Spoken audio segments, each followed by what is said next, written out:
Ane!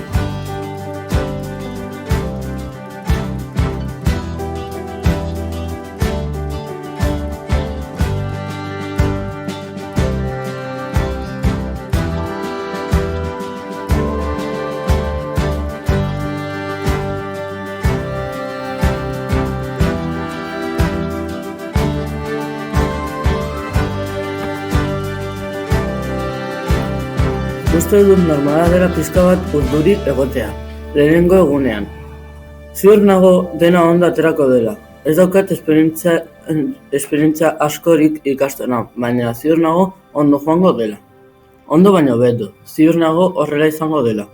Urte batzutako atzerapena dut, baina hori ez da baikorra ez izateko arrazoia.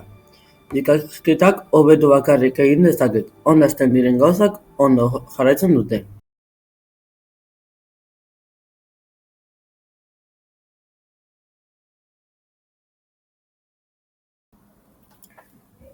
Presarik gabe, mesedez.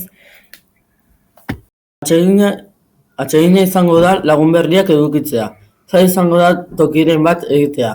Guztiak betidanik elkar ezagutzen direlako. Eskolara joatea da nire ametsa. Zer atera daiteke? Oh! Mesedez, ez dut zorte txarrarik eduki nahi.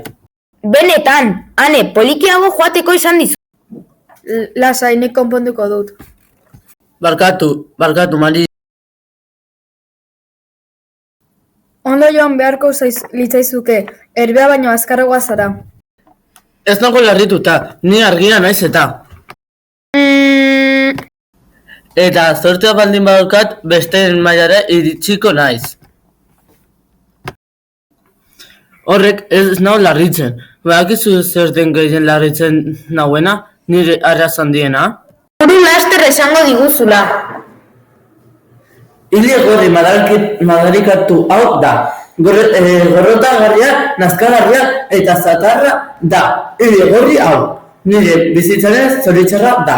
Ane Shirley Kubert, beste arazo garrantzitsu bat bilatzea gomendatzen dizut. Eta nire orestak. Gorrotu ditut nire orestak. Pentsatzen dut seguraski mutile guapagoa ikusiko ninduketela guapa banet. Tontakeriak, arroputz galanta zara. Larroso bat polita, ez balitz, inorrik ez duke arreta jarriko beratan. Gainera, ezin naiz izan arroputza eta itxusia. Ergelkeriak, ondo joango zaizu eskolan. Uzten baduzu molestatzeaz eta indartsua egiten baldin bazera.